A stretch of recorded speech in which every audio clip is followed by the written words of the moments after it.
নমস্কার, শুভ সন্ধ্যা।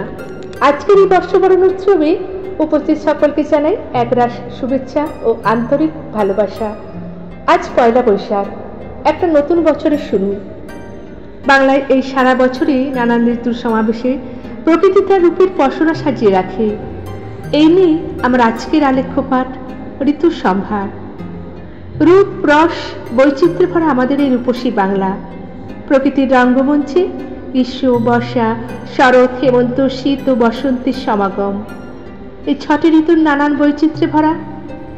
এই বৈচিত্র্য শুধু আকাশে, বাতাসে, ফুলে, ফলে, পল্লবে পল্লবে প্রকাশ পায় তা না, মানুষের জীবনেও সেই বৈচিত্র্য শৈশব, কৈশোর, যৌবন ও বার্ধক্য রূপে প্রকাশ পায়। কবিগুরু রবীন্দ্রনাথ ঠাকুর ঋতু সৌন্দর্যের কবি। কবির ভাষায় সকল বয়সের একটা কাল আছে। যৌবন যেমন বসন্ত, বার্ধক্যে যেমন শরৎ, পৌরত্বে যেমন হেমন্ত, বাল্যকালে তেমনি বর্ষা। বাংলার বুকে গ্রীষ্ম শুরু হয় প্রচন্ড দাবদাহে। এই সময় একদিকে যেমন আদি উন্মত্ততায় কালবৈশাখীর তাণ্ডব চলে, অন্যদিকে চারিদিক শুষ্কতায় ভরে ওঠে। দগ্ধ প্রকৃতির কোলে পড়ে থাকে সবুজ সৌন্দর্যের অবশিষ্ট। তৃষিত প্রাণীকুল চাতকের মতন হাহাকার করে। তবুও এই সময় প্রকৃতি নিজেকে অকৃপণ হাতে নানান ফুল ফল সম্ভারে সাজিয়ে তোলে। কিন্তু এই রুক্ষতার মধ্যেও কবিমন তার সঙ্গীতের সিক্ততায় ভিজিয়ে দেয় বাঙালির মন। তাই আমরা অকপটে বলতে পারি, এসো হে বৈশাখ, এসো এসো। গ্রীষ্মপ্রিয় আষাঢ় ও শ্রাবণের হাত ধরে বাংলায় আসে বর্ষা। বর্ষা আসার সঙ্গে সঙ্গে প্রকৃতি নতুন ভাবে সেজে ওঠে। শুষ্ক নিষ্পান ধরণী আবার বর্ষার স্নিগ্ধ পরশে সবুজ ও শ্যামল হয়ে ওঠে। বর্ষার কোমলতার মাধুর্যে সকলের হৃদয়কে প্রাণের উচ্ছ্বাসে ভরিয়ে তোলে।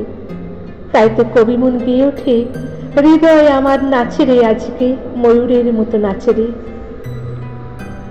কৃষিপ্রধান বাংলা বর্ষার ছোঁয়ায় মেতে ওঠে সৃষ্টি সুখের উল্লাসে। আকাশের কালো মেঘের ঘনঘটা, নদীর কলকল রব এসব প্রকৃতির প্রাণের প্রবাহ বজায় রাখে। তাই কবিমন গেয়ে ওঠে, আজি ঝড় ঝড় মুখর বাদল দিনে, জানি নে জানি নে কিছুতেই কেন মনো লাগে না কাজে। এই মন হারানোর বর্ষার শেষে হিমের হাওয়ার দোলায় আগমন ঘটে ঋতুরানী শরতের। কালো মেঘের আস্তরণ সরিয়ে পরিষ্কার নীল আকাশে ভেসে ওঠে সাদা মেঘের ভেলা। শ্বেত শুভ্র কাশের দোলায় শিশির ভেজা শিউলির মৃদু গন্ধে আমোদিত হয় প্রকৃতি। শারদীয় শুভারম্ভে প্রকৃতির মতো মানুষের মনও মেতে ওঠে আসন্ন উৎসবের আনন্দে। প্রকৃতির অলিতে গলিতে আলোর রশ্মিতে শরৎ সুন্দরী হয়ে ওঠে আলোকিত। তাই তো কবিমন গেয়ে ওঠে, শরৎ তোমার অরুণ আলোর অঞ্জলি, ছড়িয়ে গেল ছড়িয়ে গেল ছড়িয়ে গেল ছাপিয়ে তোমা অঙ্গুলি। এই উৎসবের আমেজ শেষ হতেই আগমন ঘটে অনাবিল হেমন্তের। কুয়াশা মাখা শীতের মৃদু ধ্বনি, মাঠে মাঠে ভরা ফসলে মানুষের চেতনা সাড়া দিয়ে বলে, হেমন্ত এসে গেছে। শরৎ সৌন্দর্য একটু একটু করে ম্লান হয়ে যায়। কবি জীবনানন্দের ভাষায় হেমন্ত হল ঋতুকন্যা। প্রকৃতির নিয়মে হেমন্ত নিয়ে আসে হিম হিম হিম কুয়াশা। ঝরা পাতার শব্দ ও হেমন্তের রং প্রাণিত করে কবিদের। তাই তো কবি বলেন, আজি এলো হেমন্তের দিন, কুহেলি বিহীন ধূসর বিহীন, আজি এলো হেমন্তের দিন। কুয়াশার চাদর থেকে কখন যেন প্রকৃতির দরজায় নিঃশব্দে কড়া নাড়ে আর এক ঋতু শীত। চলে আসে, চলে যেতে হয় হেমন্তকে। শীতের হিমেল হাওয়ায় আলতো পরশ যেন প্রকৃতিকে আলিঙ্গন জানায়। বাতাসের দোলায় খসে পড়া পাতা, নলেন গুড় আর নতুন ধারের গন্ধে গ্রাম বাংলা ভরে ওঠে। তাই তো কবিমন বলে ওঠে, পৌষ তোদের ডাক দিয়েছে, আয়রে চলে আয় আয় আয়। ডালা যে তোর ভরে গেছে পাকা ফসলে, মরে হায় হায় হায়। শীতের অবসানে কুহুতানে আকাশ বাতাস মুখরিত করে আসে ঋতুরাজ বসন্ত।